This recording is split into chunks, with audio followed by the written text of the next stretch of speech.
Hermanos míos, la toma de Ai por su palabra. Creo que eso resume todo lo que el capítulo 8 de Josué nos dice de una manera extensa. Pero antes de entrar en detalle, quiero que usted piense conmigo a partir de lo que dice Josué 7:25. ¿Puede encontrarlo ahí? Josué 7:25.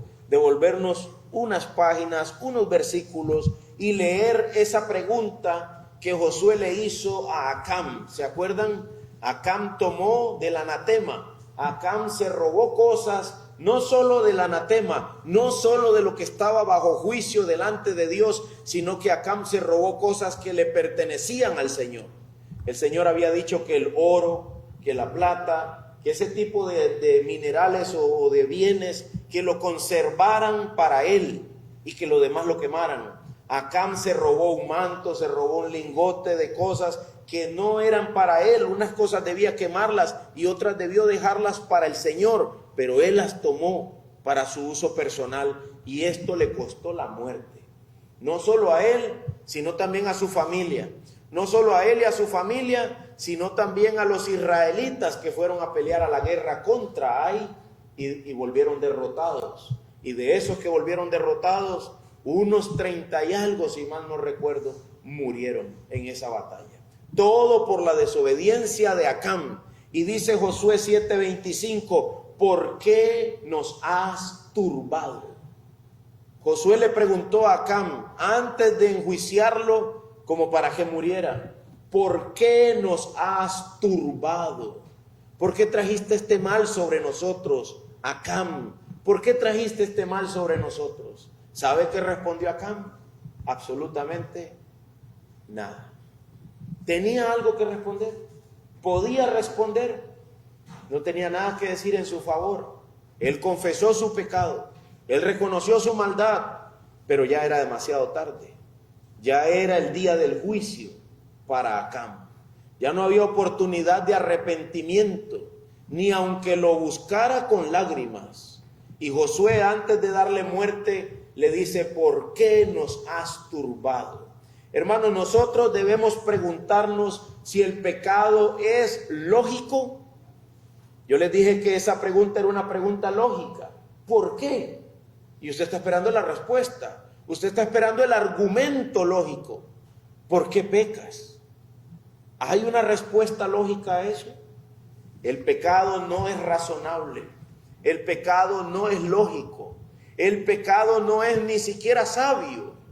No tiene nada que ver con prudencia. No tiene nada que ver con sensatez. No tiene nada que ver con sabiduría. No tiene nada que ver con Dios. La razón por la cual Acán no pudo responder es porque no hay nada sabio o prudente por lo cual o con lo cual dar respuesta al por qué. ¿Por qué pecas?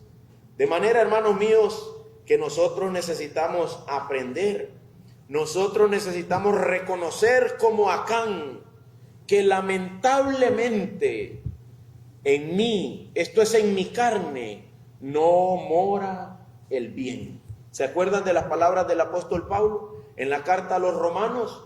En mi carne no mora el bien. Qué lamentable, ¿no? Que cuando me preguntan a mí también, cuando me encuentran a mí también con las manos en la masa y me preguntan, ¿por qué pecas? Que yo tampoco tenga respuesta.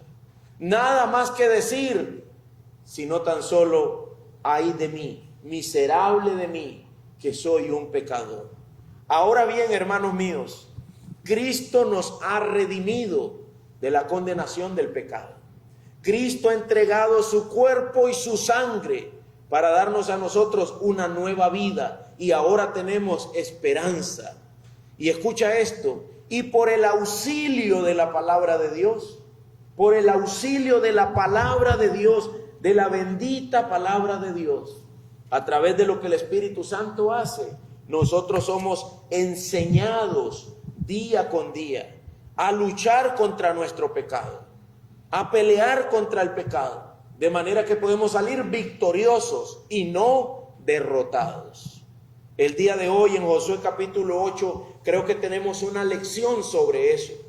Por un lado, no había necesidad de pecar. a su tiempo Dios les daría lo que ellos querían. Ahora sí, en Josué 8, por fin, dice Dios, ahora pueden tomar la ciudad de Ai. Y ahora pueden tomar de los despojos. Ahora sí pueden dejarse cosas de esa ciudad. Anteriormente no. Con Jericó no. Con Jericó había que quemarlo todo. Ahora de Ai sí se pueden tomar despojos. Si Acán tan solamente se hubiese esperado. Si tan solo hubiese esperado el tiempo de Dios, la forma en que Dios hace las cosas. Hermanos míos, Josué capítulo 8 nos habla de eso, pero también nos habla del gobierno de Dios, de que el pueblo bajo el mandato de Dios puede avanzar seguro. El pueblo bajo el mandato de Dios puede avanzar con confianza en medio de la batalla, aunque ruja la batalla, aunque mi carne, aunque en mí no more el bien, sino que haya algo de mí vendido al pecado. Sin embargo, Cristo reina, y si Él da su palabra, y si yo acato su palabra, guardo sus mandamientos, escucho su voz, lograré la victoria, lograré la batalla, ganarla, aunque tal vez en otro momento esos pecados te hayan correteado, porque eso fue lo que pasó en Ai. Al principio los israelitas fueron a pelear, y los de Ai los corretearon y los vencieron. Se devolvieron con el corazón desmoralizado completamente. Y ahora van a volver a ir a atacar a Ai. Pero esta vez lo están haciendo diferente. Ahora lo están haciendo por la palabra. Por causa de la palabra. Según la palabra. Conforme a la palabra. Entonces, acerquémonos al capítulo 8 de Josué pensando en esto. La toma de Ai, punto número 1 del sermón. La toma de Ai, una conquista provista por la palabra de Dios. Luego veremos la toma de Ai, una conquista guiada por un líder conforme a la palabra del Señor. Y por último, la toma de Ai, una conquista desgarradora y santa delante de la palabra del Señor. Vamos al primer punto, la toma de Ai, una conquista provista por Dios. Josué capítulo 8 versos 1 en adelante, ¿lo tienen? Josué 1:8. Entonces, ¿después de qué? Entonces, después de que Israel había sido vencido por los de Ai. Entonces, después de que Israel se había dado cuenta por orientación divina que Acán había pecado, y después de que Israel había juzgado el pecado de Acán, después de todo eso, el Señor dijo, eso es importante, eso es sumamente importante. Después de haber sido derrotados por causa del pecado, el Señor dijo, no temas ni te acobardes. Toma contigo a todo el pueblo de guerra y levántate. Sube a Ai. Mira, he entregado en tu mano al rey de Ai, su pueblo, su ciudad y su tierra. Harás con Ai y con su rey lo mismo que hiciste con Jericó y con su rey. Tomarán para ustedes como botín solamente los despojos y el ganado. Prepara una emboscada a la ciudad detrás de ella. Sin duda, el asunto con esta pequeña ciudad Ai era un asunto pendiente. Esto con Ai había quedado como en pausa, en espera. Ellos habían ido a pelear y habían vuelto derrotados. Así que Dios establece resolver el asunto. Y dice, lo voy a hacer exactamente igual como lo hice con Jericó. ¿Y cómo lo hizo? Yo se los voy a entregar. Yo se los voy a entregar. Así fue que derrotaron Jericó. Y así es que van a derrotar ahora a Ai. Yo les decía que Jericó era como la gran cabeza, la ciudad cabeza, la más grande. No se podía entrar ni salir a Jericó. Si Dios no botaba los muros, Israel nunca iba a poder trepar y conquistar. Ahora bien, Ai es como la cola. Si Jericó era la gran cabeza, Ai era cualquier cosita. Era la cola de los enemigos. Era uno de los lugares más fáciles de tomar. Ellos hasta pensaron que esto lo resolvemos rápido. Con unos 2,000 o 3,000 hombres, no canses a todo el pueblo. Ya vieron que el potencial de guerra eran 40,000 o más. Con 2,000 o 3,000 no canses a todo el pueblo. Y salieron derrotados. Hermanos míos, Dios dice que de la misma forma en que Él entrega la gran ciudad, también es que entrega las cosas más pequeñas. De la misma forma, dice Dios, yo lo haré, soy yo el que tiene que hacerlo. Ustedes no pueden hacerlo por una razón: hay pecado, son pecadores, están débiles, son frágiles, necesitan la intervención de Dios.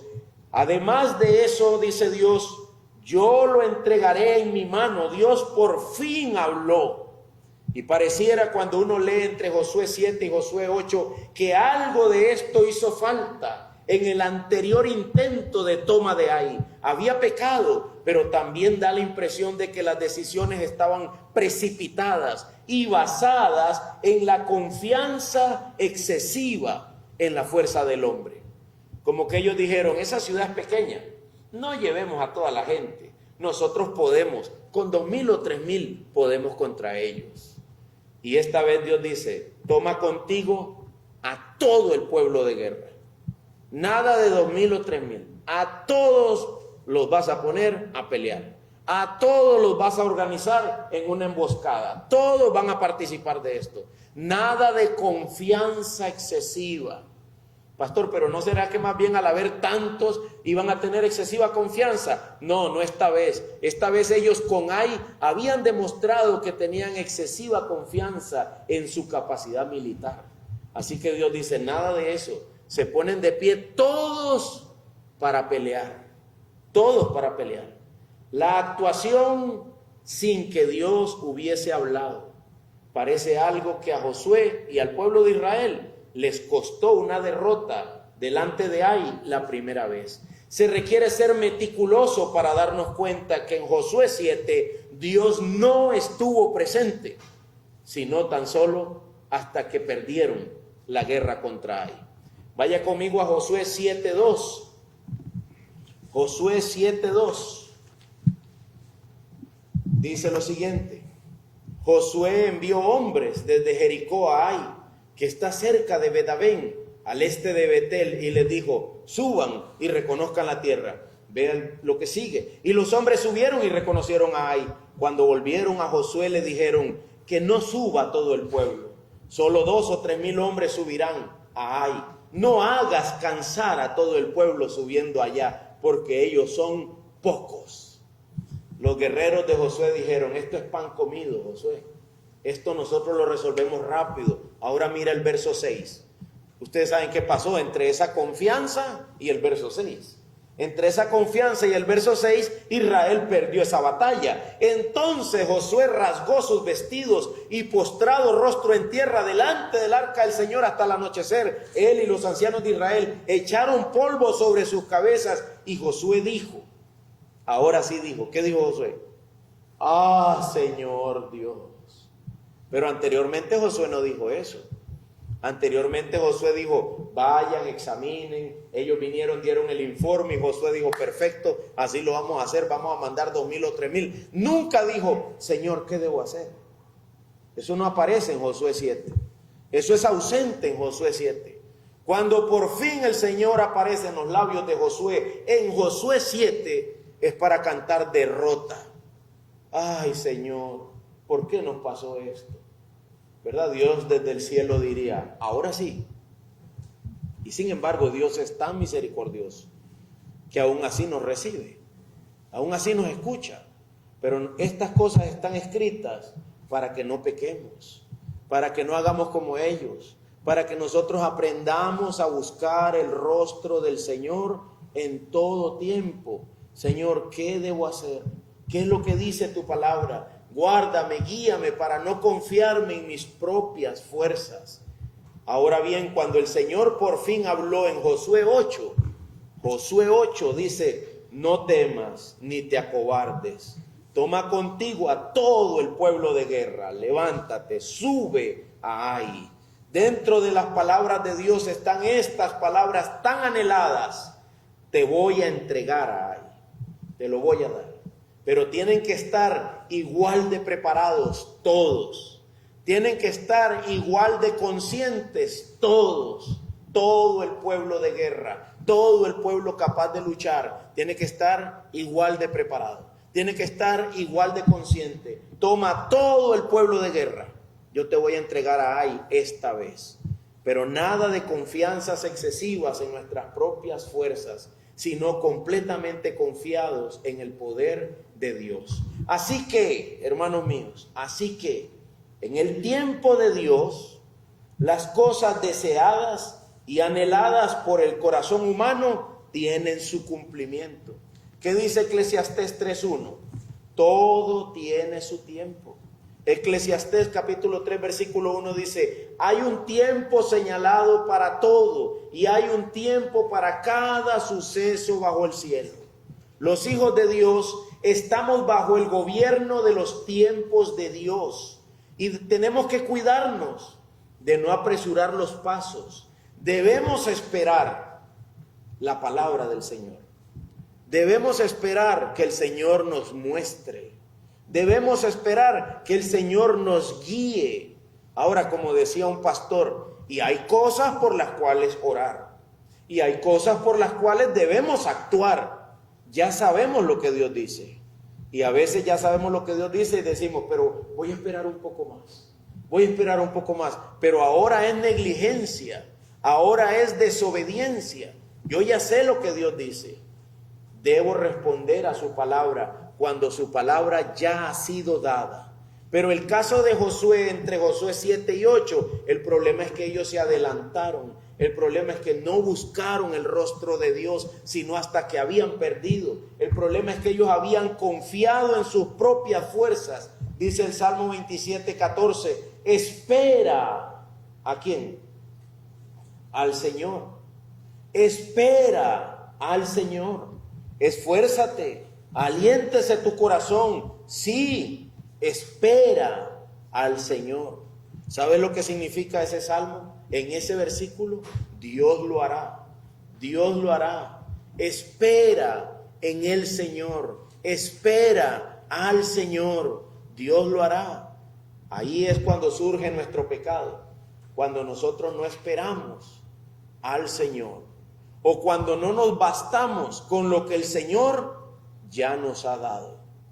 Ahí es donde surge el pecado. Cuando nosotros nos adelantamos en nuestras propias fuerzas, bajo nuestras propias ideas y sacamos nuestras propias conclusiones de cómo debemos actuar ante esto, ante aquello o ante lo otro. Espera en el Señor. Espera con confianza. Espérate de manera esforzada, sabiendo que el Señor tiene el control. La espera en los tiempos de Dios es esencial para el avance en la fe cristiana y para la victoria en aquellas luchas que hoy nos desesperan. Es de suma importancia esperar en la palabra del Señor y avanzar en una forma acorde a la palabra del Señor. Quisiera yo que vieran esto. Mientras estoy diciéndolo, estoy pensando en ustedes, en mí, en nuestra vida diaria. Quisiera yo que viéramos esto en nuestro andar diario. Hermanos, cuando nos enojamos, por ejemplo, cuando nos frustramos, por ejemplo, es porque no estamos esperando en el Señor. Cuando nos enojamos con nuestros hijos, cuando los violentamos, cuando alzamos la voz y empezamos a gritar, es porque no estamos esperando en el Señor. No estamos confiando en el Señor. ¿No ha tratado el Señor conmigo y contigo a través de un largo proceso? Sí. Entonces debemos aprender a dejar que el Señor trabaje también en la vida de aquellos que nos complican nuestra vida. Tenemos que aprender con paciencia a dejar que el Señor opere. Eso no quiere decir no decir nada. Lo que quiere decir es no pecar. Digamos, llamamos a nuestros hijos y le decimos, mira hijo, yo te amo y te aprecio mucho y estoy muy contento con lo que Dios me ha dado a través de ti. Pero necesito decirte que esto y esto no glorifica a Dios, es pecado. No te voy a obligar a hacer lo que yo quiero que hagas. Solo quiero que sepas que eso no glorifica a Dios y tendrás que dar cuentas a Dios. Y esperar. El Señor es el que sabe. El Señor es el que tiene los tiempos. Y a veces Él ha de hacer que la gente se tropiece y caiga para levantarlos. Y esos van a ser nuestros hijos, probablemente. Esos van a ser nuestros familiares, probablemente. Hasta que Dios los haga tropezar y caer y Él los levante, ellos van a entender que tenían que esperar la voz del Señor. Y yo también aprenderé que esperando la voz del Señor es más seguro dar los pasos. Hermanas mías, esposas, algunas de ustedes quisieran tomar a sus maridos e ilustrarlos. Yo limpio mis zapatos todos los domingos en la mañana cuando vengo para el culto, yo los limpio bien, le echo betún y les doy brillo. Hermana, no intentes hacer eso con tu marido. Espiritualmente que dé brillo, pastor, para que él sea apreciable, que sea un líder de la iglesia, que se haga notar. Tú no eres el Espíritu Santo. Tú no estás llamada a hacer eso. Espera los tiempos del Señor. Espera en silencio. Descansa en Él. Él lo hará. Dios sabe hacer eso. Eso es labor de Él. Tu labor es ser ayuda idónea. Ayuda idónea. Así de simple. Lo demás, Dios conoce los tiempos. Nuestros hijos, nuestros familiares, nuestros amigos, nuestra propia vida. Nuestra propia vida. Le dijo Dios a David: tantas mujeres tienes, y si querías otra, me la hubieras pedido, yo te la hubiera dado. Pero ¿qué hizo David? Se apresuró y tomó la que no debía tomar. Y no solo eso, mandó a matar al esposo de esa mujer. Y luego se la dejó, alegando pureza, limpieza, no pasó nada malo. Ese hombre murió como cualquiera muere. Venga, yo te voy a tomar como mi mujer. Y de esa manera violentó el nombre de Dios.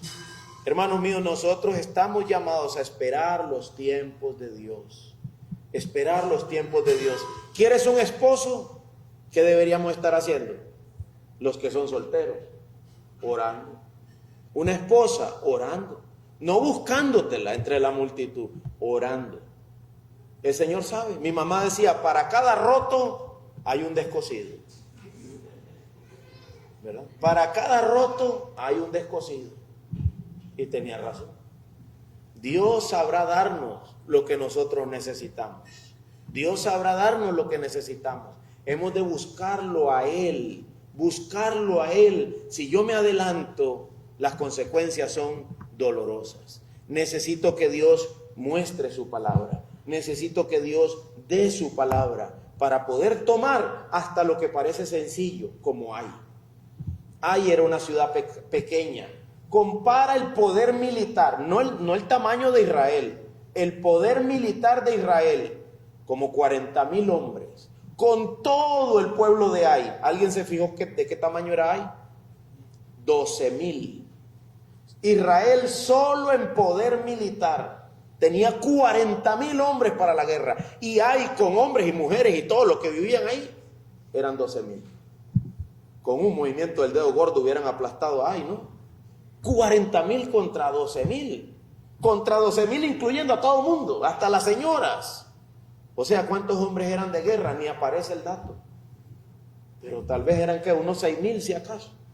Tal vez menos de 6,000 contra 40,000. A Israel le sobraban perfectamente 30,000 hombres acostados durmiendo, mientras 10,000 peleaban con unos 6,000 ahí en Ai. Parecía una peccata minuta, de verdad. Alguna vez escuché yo en una película, peccata minuta, una cosa pequeña. Pero los hicieron salir corriendo. ¿Sabes por qué? Porque no esperaron las palabras del Señor. Porque no buscaron al Señor de la palabra para que hablara, para que diera su orden. Yo me leí ya varios capítulos de Josué. Escuché de hermano Dani que ya terminó de leer Josué. Hermano, ¿verdad que en todo lo demás siempre Dios habla? Te voy a dar esto, te voy a dar aquello, ve, haz esto, haz aquello. Pero ahí, en Josué 7, Dios no habló. Ellos actuaron y perdieron. Venía a mi mente la idea de que, pero pastor, perdieron porque Acán había pecado. Sí, y no sería que el corazón, la mente de Acán, el espíritu, la manera en que Acán procedía, había inundado también la confianza de todos los demás. Nosotros ¿verdad? Nosotros podemos. No canses a todo el pueblo, manda solo unos cuantitos, y salieron derrotados. Y esta vez Dios dice, sí vas a mandar a todo el pueblo, vas a hacer que todo el pueblo se levante, pero yo voy a darles la victoria. Soy yo el que les va a entregar a Ai en su mano. Vamos al segundo punto, hermanos. La toma de Ai, guiada por un líder conforme a la palabra del Señor. Entonces ya sabemos que el Señor tuvo que dar la palabra. Ahora, ¿qué dice Josué 8:3? Josué se levantó con todo el pueblo de guerra para subir a Ai, y escogió Josué 30,000 hombres valientes guerreros y los envió de noche. Josué 8:4, Josué les dio órdenes diciéndoles, miren, ustedes van a poner una emboscada a la ciudad por detrás de ella. No se alejen mucho de la ciudad, sino estén todos. ¿Cuántos tenían que estar alerta? Todos tienen que estar alerta. Entonces yo y todo el pueblo que me acompaña nos acercaremos a la ciudad. Cuando ellos salgan a nuestro encuentro como la primera vez, nosotros huiremos delante de ellos y ellos saldrán tras nosotros hasta que los hayamos alejado de la ciudad, porque dirán, huyen ante nosotros como la primera vez. Huiremos pues ante ellos, ustedes saldrán de la emboscada y se apoderarán de la ciudad. ¿Por qué? ¿Por qué podrán hacer eso? Porque el Señor su Dios la entregará en sus manos. Verso 8. Cuando hayan tomado la ciudad, por favor, no hagan como el otro día. Cuando hayan tomado la ciudad, le van a prender fuego. Lo harán conforme a la palabra del Señor. Miren que yo se los he mandado. Qué interesante, ¿no? Diría yo que transición más interesante. Josué dice, lo harán conforme a la palabra del Señor. Miren que yo se los he mandado. Eso es interesante. Que Josué define o exalta dos cosas, la palabra y él. Eso no es recomendable entre los hombres, ¿verdad? Ni entre los líderes. Eso no es recomendable. La palabra sí, pero tú no. Pero en este caso, la palabra y Josué se levantan al mismo nivel. En esta ocasión Josué diseña el plan, pero este plan es conforme a las palabras del Señor. Pon una emboscada. Josué es el que decide cuántos van, cuántos se quedan, a cuántos pongo por aquí. El pueblo debía asegurarse de estar apegado en conformidad a las palabras de Dios, ni más ni menos que eso. Por otra parte, esta vez Josué no solo envía a los hombres, sino que él mismo está ahí en medio del proceso. Sin duda eso les daría confianza. Sin embargo, ahora el líder está implicado y está convocando a proceder conforme a la palabra del Señor. Josué 8:12, lean conmigo por favor. Josué tomó unos 5,000 hombres y los puso en emboscada entre Betel y Ai, al occidente de la ciudad, y apostaron al pueblo, todo el pueblo, el ejército que acampó al norte de la ciudad y su retaguardia que acampó al occidente de la ciudad. Y aquí es donde vamos. Y Josué pasó aquella noche en medio del valle. ¿Había ido Josué anteriormente en el capítulo 7 a pelear? No había ido. Había mandado unos hombres. Y esta vez Dios le dice, tú también vas a estar ahí. Van todos a pelear, incluyéndote a ti. Porque Josué tenía que jugar un papel especial. En esta sección es muy importante la figura de Josué. En la primera eran los sacerdotes sosteniendo el arca para pasar el río y para tomar Jericó. Las trompetas eran importantes, pero ahora Josué tenía que estar presente en esta batalla contra Ai. El líder Josué es exaltado como un hombre valiente, pero sobre todo como un hombre sujeto a la conformidad de la palabra del Señor. Ustedes saben que la guerra empezó, que Josué huyó aparentando a los de Ai que estaban huyendo como antes, pero mira lo que dice ahora Josué 8:18. Entonces, cuando ya la guerra se había iniciado, cuando los de Ai huyeron detrás de Josué, entonces el Señor dijo a Josué, ahí falta algo que es como decir, date la vuelta, ¿verdad? Extiende la jabalina que está en tu mano hacia Ai, porque la entregaré en tu mano. Josué extiende la jabalina, date la vuelta, ya no corras más, extiende la jabalina que está en tu mano hacia ahí, porque la entregaré en tu mano. Y Josué hizo caso a lo que Dios le dijo. Extendió hacia la ciudad la jabalina que estaba en su mano. Los que estaban emboscados se levantaron rápidamente de su lugar y corrieron. Cuando él extendió su mano, entraron en la ciudad y se apoderaron de ella. Inmediatamente le prendieron fuego a la ciudad. Hermanos, si has leído tu Biblia, ¿qué otro personaje también extendió, pero no una jabalina, sino sus propias manos, para que el pueblo de Israel ganara en una batalla?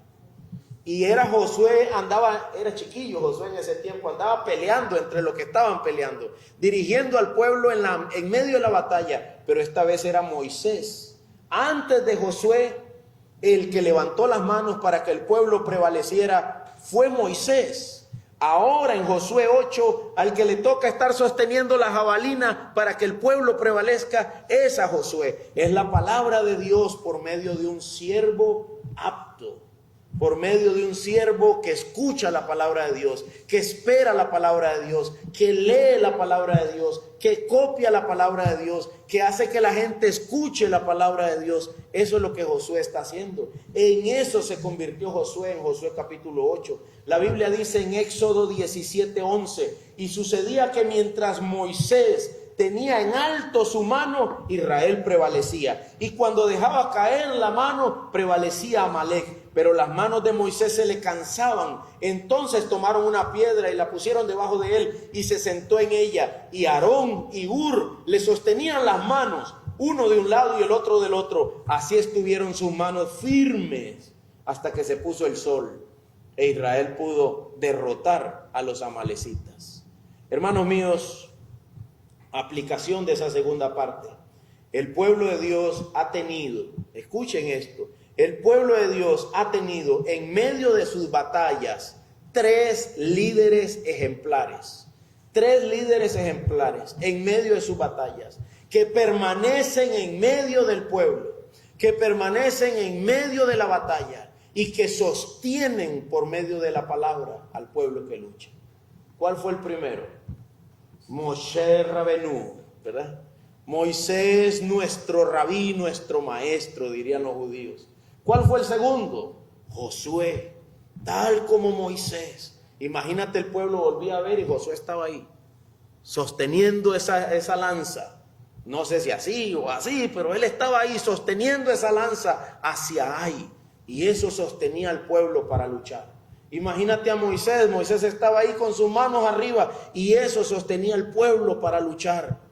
La fuerza de Dios venía a través de eso. ¿Y cuál es el tercero?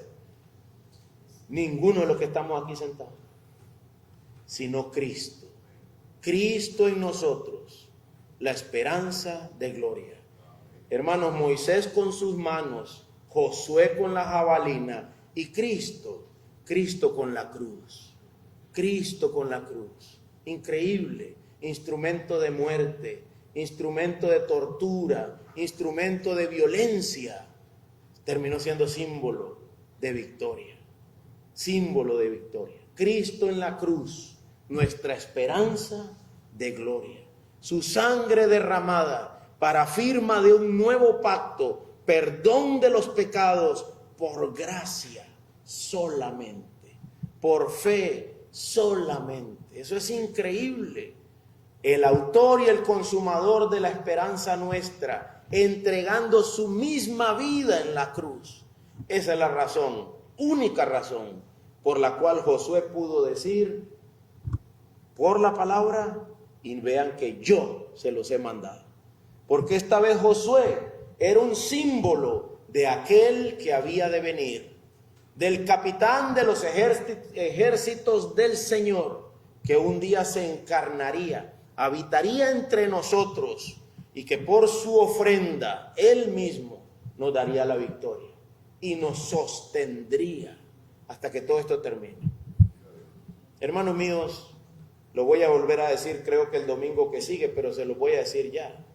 Nosotros también estamos en guerra. Nosotros también estamos en guerra.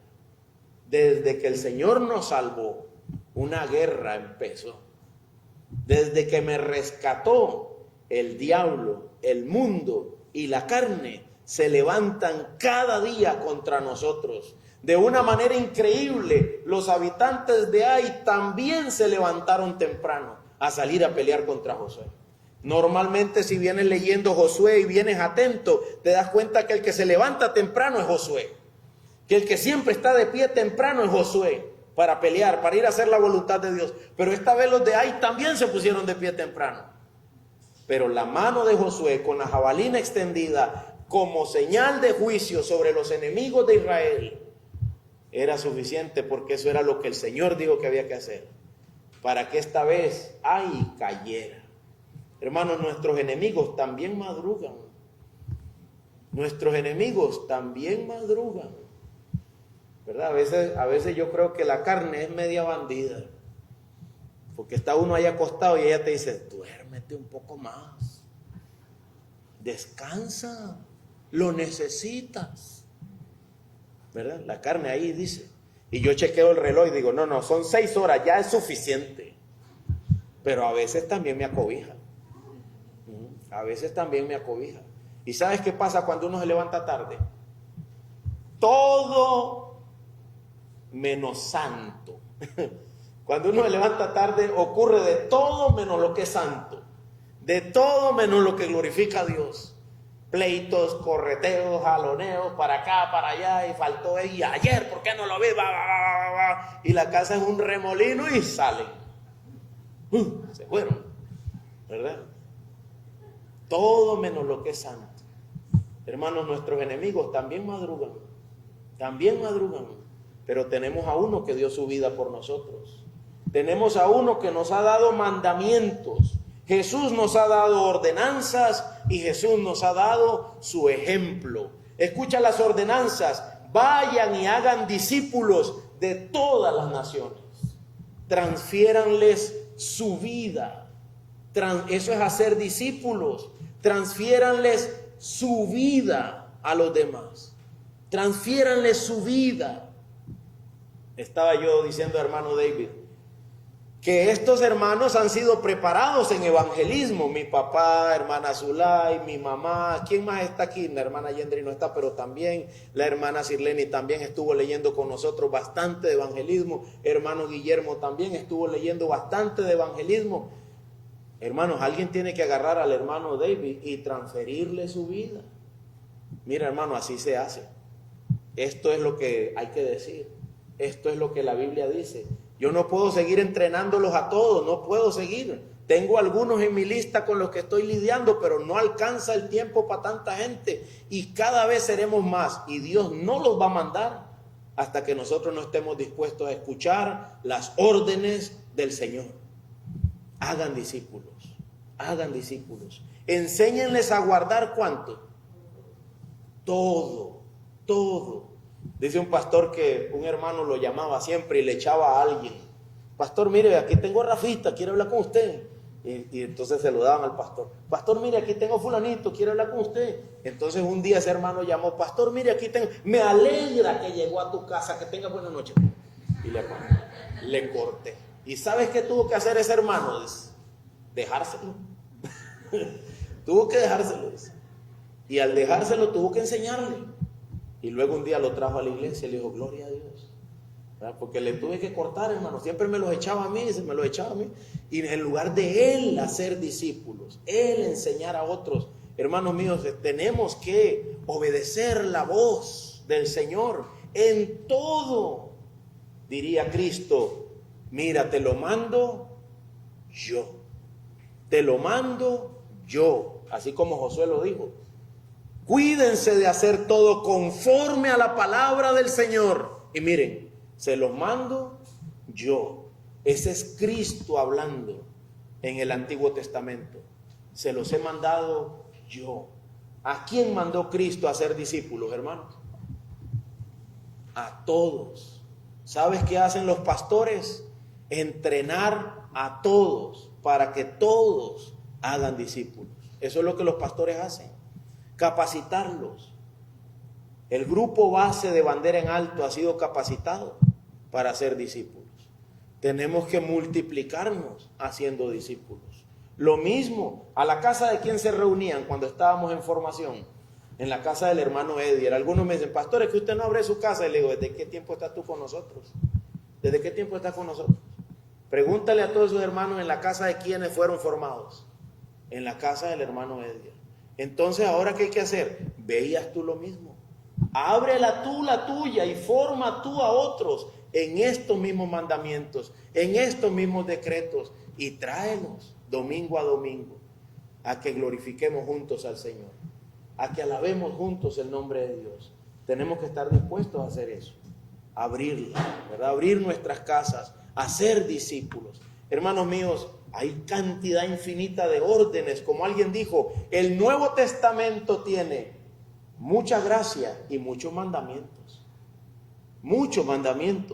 que nosotros necesitamos aprender de nuestro maestro, del que tiene la jabalina extendida, el cual es Cristo, para que nosotros obtengamos la victoria, aún sobre los más débiles de nuestros enemigos, aún sobre los más pequeños de nuestros enemigos. También en esa área nosotros alcancemos victoria. Primera de Pedro 2:21 dice, porque para este propósito han sido llamados, pues también Cristo sufrió por ustedes, haciendo ¿qué cosa? Dejándoles ejemplo para que sigan sus pasos. Me encanta esa película de A Punta de Lanza. ¿Quién la ha visto? A Punta de Lanza. Y dice una mujer que ayudó, que ella está siguiendo las tallas de Wangongi. Y yo me reía, decía que me hacía mucha gracia y a la vez me reía con gozo. Y digo, es cierto, es hermoso. Era la predicación a un pueblo indígena. Ellos sabían que el Dios eterno, creador de todo, se llamaba Wangongi. Y ellos normalmente cuando estaban perdidos en la selva dejaban sus marcas. Los indios dejaban sus marcas en los árboles. Así que eso es lo que esta mujer dijo. Yo estoy siguiendo las marcas de Wangongi. Estoy siguiendo los pasos de Cristo. Estoy caminando al cielo. Yo estaba perdido, pero ahora estoy siguiendo las marcas, ¿verdad? Mi primo Oli anduvimos buscando cuzucos cuando éramos pequeños, ¿de acuerdo, primo? Y yo supongo que el primo sabe que uno quebraba ramas, ¿verdad? Papi me enseñó eso. Uno quiebra ramas por si se pierde. Y usted ve la rama quebrada, usted dice, yo ya pasé por aquí. Hay señas que te dicen por dónde ya pasaste, por dónde no has pasado, o por dónde alguien pasó, o por dónde devolverse si no conozco el camino. Las marcas, los pasos de Cristo. Nosotros lo tenemos para obtener victoria, aún sobre nuestros más pequeños enemigos. Y ahora, ¿qué dice el último punto, hermanos? La toma de Ai, una conquista desgarradora, pero también santa delante de la palabra. Josué 8:28, ¿qué dice? Josué, ¿qué hizo Josué, hermano? Eso tenemos que hacer nosotros con nuestro pecado. Incendió la ciudad de Ai. Hermanos, nosotros estamos llamados por Cristo a hacer lo mismo. Pégale fuego a todo lo que no glorifique a Dios. Quítalo de tu vida, desarráigalo. Esta mañana estaba escuchando al pastor Miguel Núñez decir, mata a tu pecado o tu pecado te matará a ti. Eso ya yo me lo sé, pero él dijo algo más. Dijo lo siguiente, al final de la batalla solo quedará un vencedor. ¿Quién será? ¿Mi pecado o yo? ¿Quién va a ganar? Hermanos, al final de la batalla de Ai solo había un vencedor, un derrotado y un vencedor. En este caso los derrotados fueron los de Ai y fueron incendiados. Y dice el verso 28, y la convirtió la ciudad en un montón de ruinas. ¿Para cuándo? Para siempre. Nosotros deberíamos agarrar todo nuestro pecado, le echamos llave, ahí no va a entrar más nadie, esta llave la pierdo, no vuelvo a entrar yo por aquí nunca. Eso que agarre moho y que se le suba ¿cómo se llaman esa hierba? De que son así parasitarias, el bejuco, esa es la palabra que estaba buscando. Que se le trepen los bejucos a esas ruinas de lo que yo era. Nunca más volveré a andar por aquí. Eso es lo que Josué está haciendo. Volvió la ciudad a un montón de ruinas para siempre. Es una desolación hasta el día de hoy. Lamentablemente, algunas veces nuestros enemigos tocan la puerta y uno abre, saca la llave y entra. No, tengamos un tiempo aquí de placer mientras no me vea nadie, entre un rato vuelvo a salir y ya es como si nada pasó. Mientras estemos haciendo eso, el pecado nos matará a nosotros. Josué le pegó fuego a la ciudad. Versículo 29, ¿qué hizo con el rey? También colgó al rey de Ai en un árbol hasta la tarde, hasta la puesta del sol. Josué dio orden que bajaran el cadáver, lo arrojaron a la entrada de la puerta de la ciudad y levantaron sobre él un montón de piedras que permanecen hasta el día de hoy. Hermanos, ese escenario es de muerte. Mataron gente, le pegaron fuego a eso, hombres y mujeres.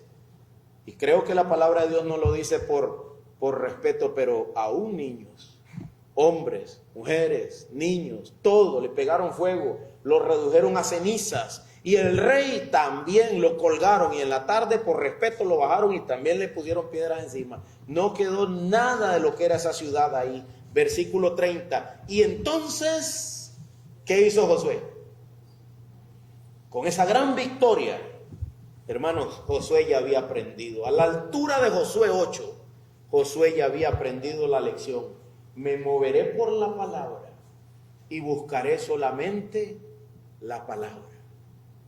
Hermano mío, si tú y yo andamos buscando enemigos aquí entre la iglesia, no es eso lo que necesitamos.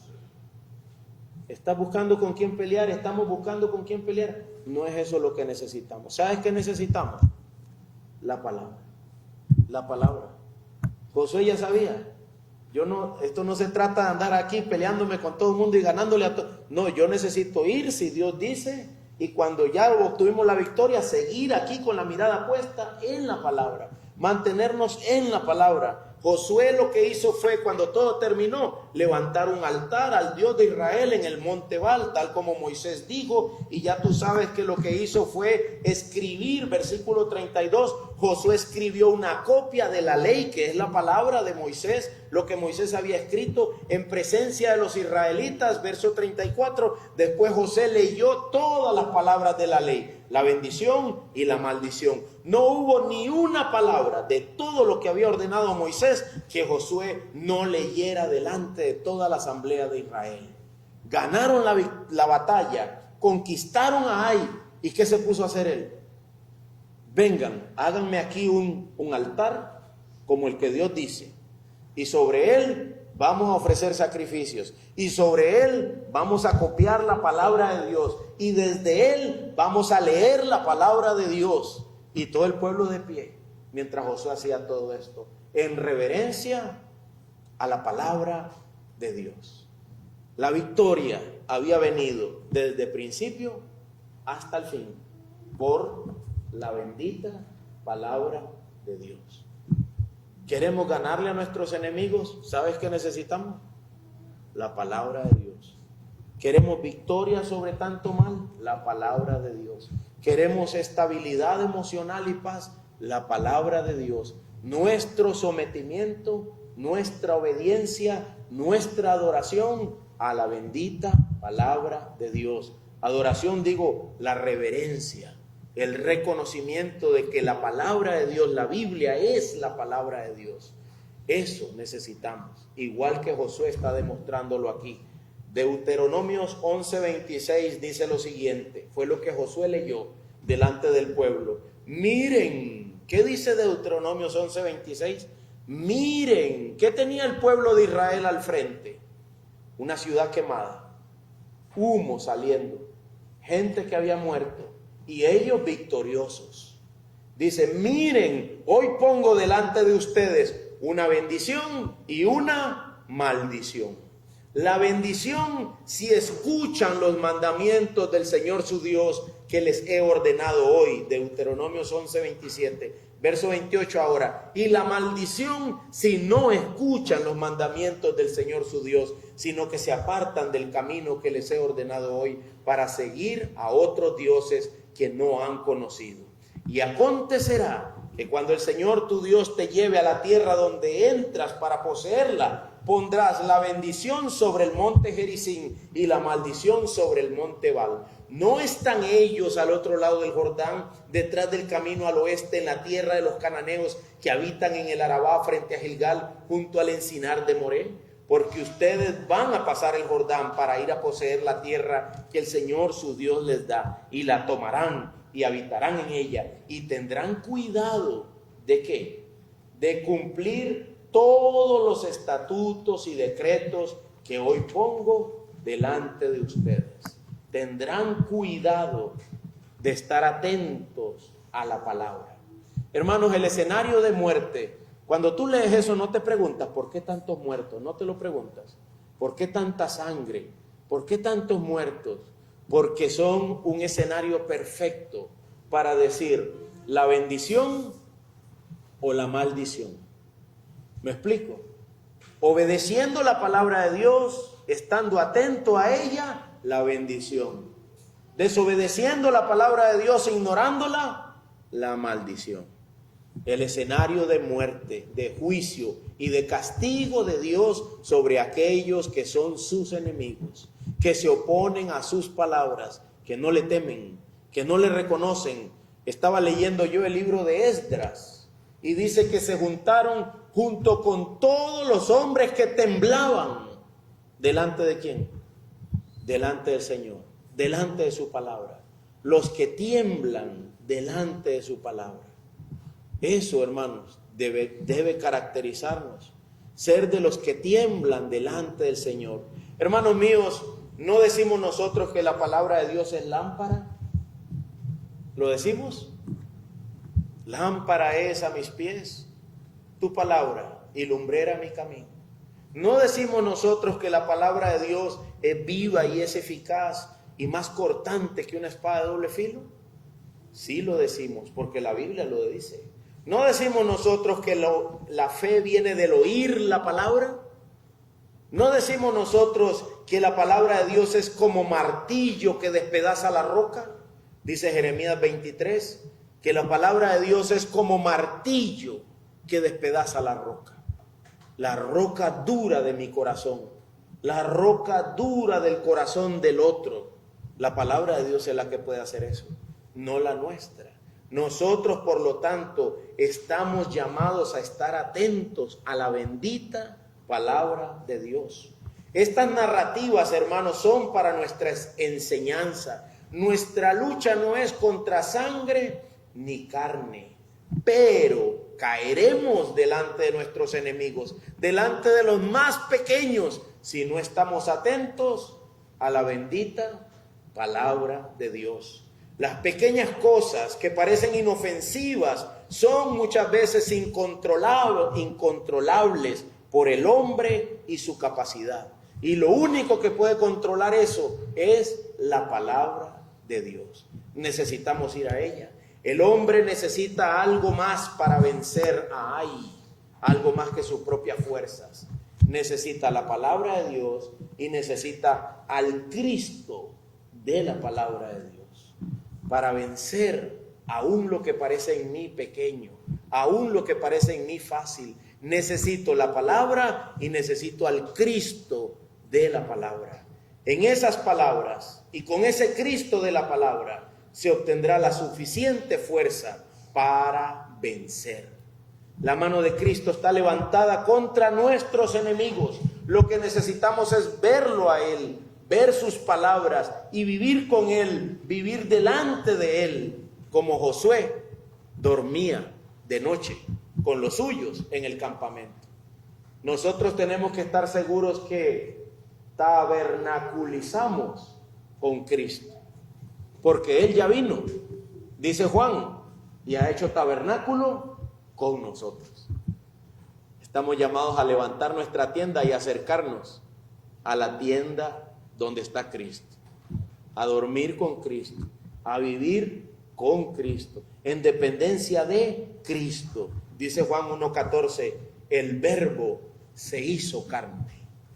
El Verbo se hizo carne y habitó entre nosotros. Y vimos su gloria, gloria como del unigénito del Padre, lleno de gracia y de verdad.